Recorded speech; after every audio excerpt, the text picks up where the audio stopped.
YouTube, what the crap's going on? I keep telling you chariots suck. Some of you disagree. Here we go. Viewer sends me a battle with a chariot. Wanted me to look and see what I think. He's got a hell cannon here. He's fighting up against the Dawi. The Dawi have huge numbers here. Huge numbers, but they were rather crappy units. With just miners, dwarf warriors with great weapons. There's a runesmith. A lord, just like standard dwarf warrior, that's weird, but double runesmith. And then he's got a lot of quarrelers here. 5 quarrelers. So up against Chaos, he's just gone like all in for armor piercing and numbers. All these miners have some decent experience chevrons on them. There's chevrons on the dwarf warriors with great weapons as well. He's lucky this Chaos player didn't bring some cavalry, because I'm not sure what he could have done about it. So I'm seeing some Forsaken warriors with great weapons. Looks like there's 4 warriors with great weapons making up the center. Aspiring champions with them there. I like that. Some marauders with great weapons too, just to bolster numbers.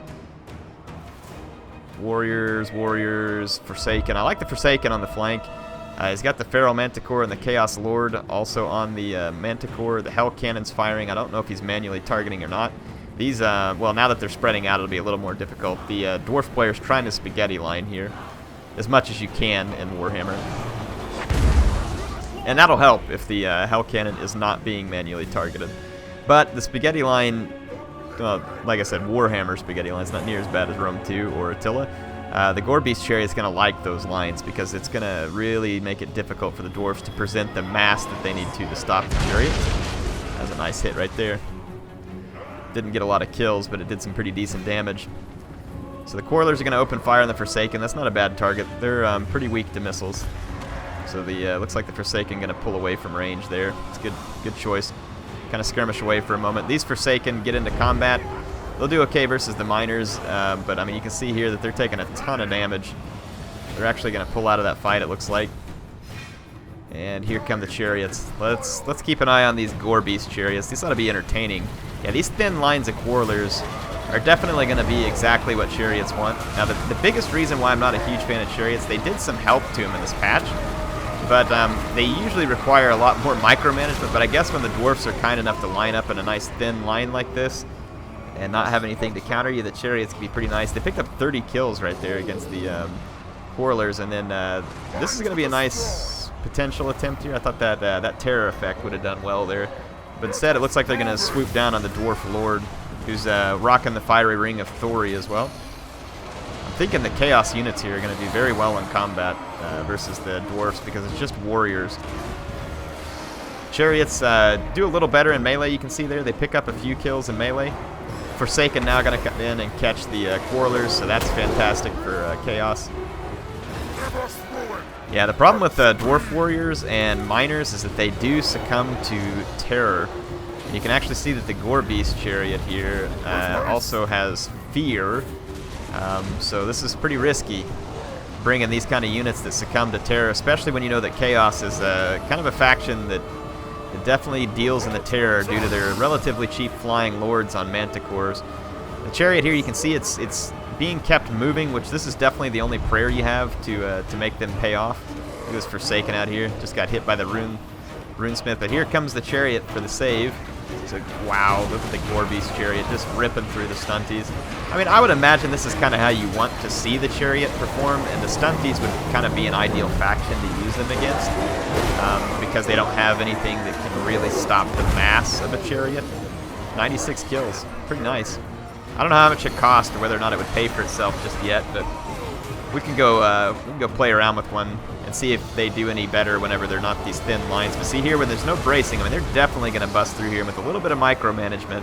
I say a little bit, sometimes it's a lot, but like right there, it's not too difficult. You attack, and then when they bust through, you just give another attack order, and you can keep working elsewhere. So sometimes they're not bad, but I mean, they can get pretty difficult to micromanage if you're trying to dodge cavalry or monsters or other stuff that can be damaging against them. But they're getting a nice number of kills for sure. But like I said, this is definitely an ideal scenario too, where there's lots of squishy dwarf targets. These miners with great weapons don't have a charge defense against large. They do have a considerable amount of armor. That's going to be a pretty good charge there. They're going to rack up some kills. They're kind of bogged down in combat now with an armor piercing unit though. So you can see that their hit points start to fall pretty quickly when they get matched up like this. chariots are going to pull out. They're going to make it out. They've got an attack order over here. Attack orders seem to help them pull out. This is a good attack right here, kind of coming in at an angle into the back of these dwarf units. Again, should pick up a lot of kills, and he does. So 150 some odd kills on the Gorebeast chariot. So it's probably getting close to paying for itself here. They are pretty expensive, but it's done a pretty good job of wrecking up different positions of the dwarves in the battlefield. I think the thing we're going to have to be careful is the Dragonback Slayers are going to do some good work versus these guys. And they're fast, and they're going to slow the chariots down, so you'd have to watch out for that for sure. And obviously with the faction that has anti-large cavalry like Blood Knights or Demigryph Knights with halberds, I'm thinking the Gorebeast chariot. But now they do have a bonus versus large. I don't know if that's new.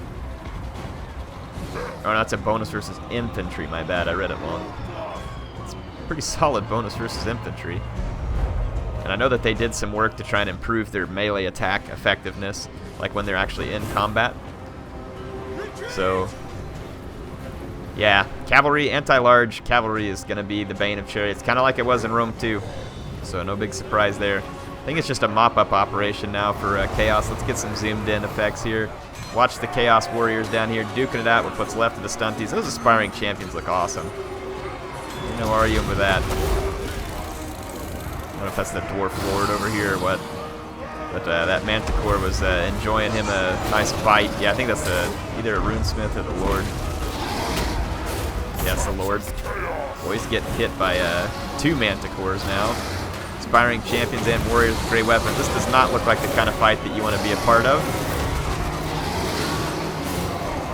Honestly surprised that that Dwarf Lord hasn't routed. There he goes. So Pyrrhic victory for Chaos.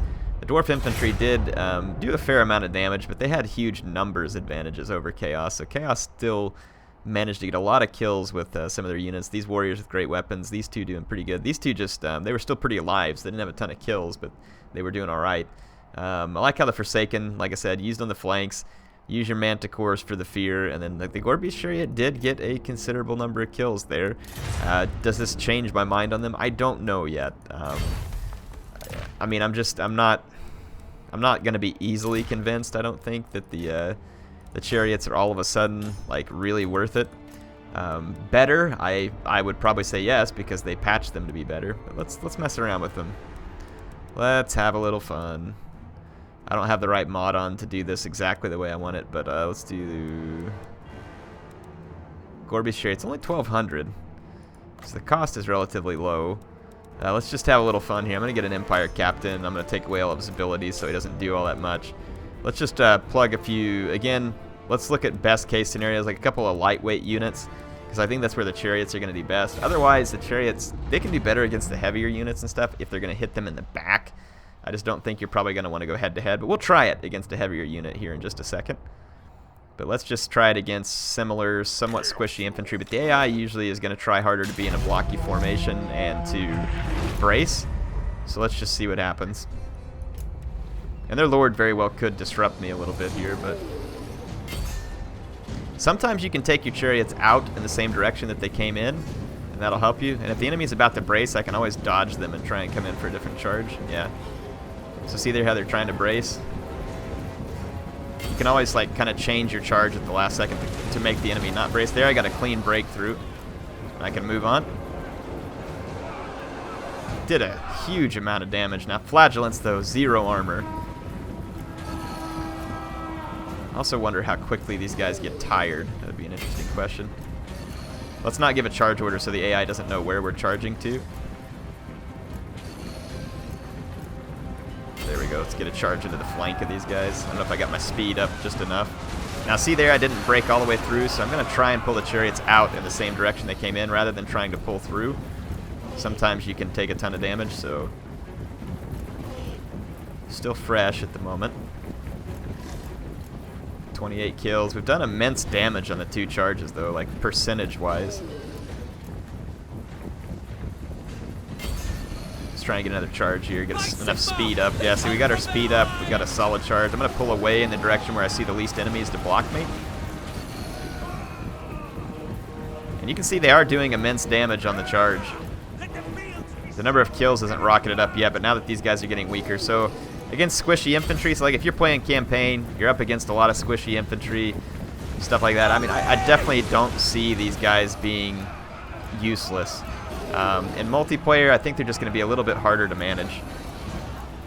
But not impossible. You can see there I'm able to get away through that infantry. Again, though, nothing with spears or halberds, no large. I mean, the general's kind of a big unit, but it's not doing anything to me at the moment. Now they're winded, so now they're going to tire out. I imagine when they get tired out, though, they start to do less damage because their speed's going to drop. You can see there I just have to use like different move orders and attack orders to keep them moving. See there where a larger unit gets in their way, like the Lord, it's going to slow them down for a minute. You can see, though, you can use attack orders, though, so I could go off and micro somewhere else for a minute.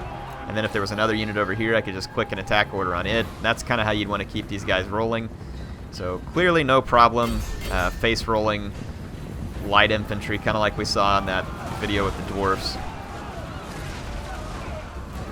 So potentially valuable here, yes. I mean, because I was able to kill a huge amount of these units. Again, this is just a one-on-one scenario, but it's able to kill a huge number of these units damage-wise that almost adds up to the cost of the Gorebeast chariot. So, again, I could see that being useful. Let's look at another scenario. And let's bring something a little bit heavier on the other side of this, like so something's got a little more oomph. So, like, for instance, what if you're up against some really tanky... let's bring the Goblin Great Shaman. No spells. No items. Okay. And then we're going to throw some Black Orcs out here. So let's throw a substantial unit up here for the Gorebeast chariot. 2 of them, in fact. Still giving me the huge advantage here. So apparently the auto-resolve likes the chances of the chariot. But I think it's probably a lot to do with the Chaos Lord being able to face stomp the... Goblin with no abilities. Let's fast forward again and just kind of take a look. So what if we come up against a much bigger, tougher infantry that deals armor-piercing damage?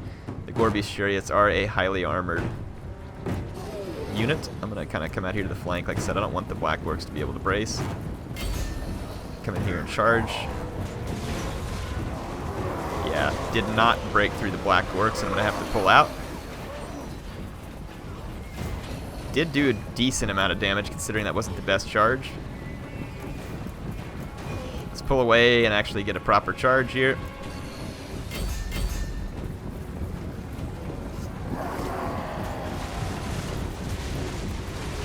Yeah, that time we kind of got buried in the Black Orcs a little. It's going to be a little harder to get extricated. There we go, we got it though. Yeah, we're definitely not causing as much damage to these guys because of their armor. I mean, definitely could still be handy for disruptions, like the Black Orcs are about to charge your lines.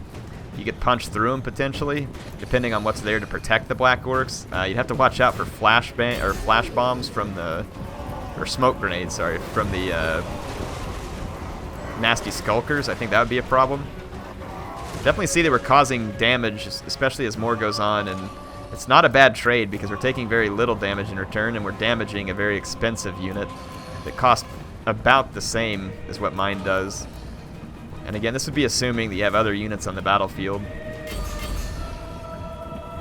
Let's just keep charging here, see how much damage we can do.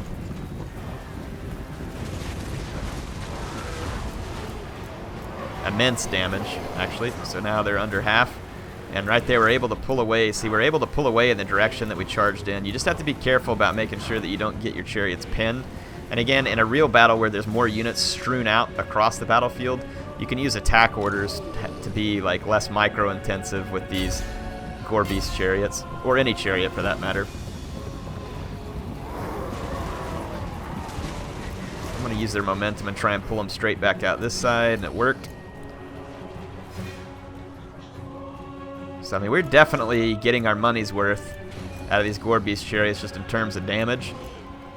But, I mean, you can see I have to kind of constantly move them and do attacks. I think if you practiced here and you kind of got like a rhythm down and understood how to click an attack order with them and then go do some work elsewhere and then come back to them, I think you probably could make this work. But then again, the greenskins are going to have potentially giants that they're going to bring against Chaos. They're going to have potentially boar biggins, which would probably do immense damage to a chariot. They their lord or goblin big bosses, or other units might chase them. So I mean, you're not going to necessarily just get freebies here, but again, I think with clever play and a little practice and understanding on how these guys works, sure, I can see them potentially being used in multiplayer and definitely in single player. I mean, just from what I'm seeing here, I'm not going to sit here and say it's going to be a cakewalk, but I'm seeing the potential.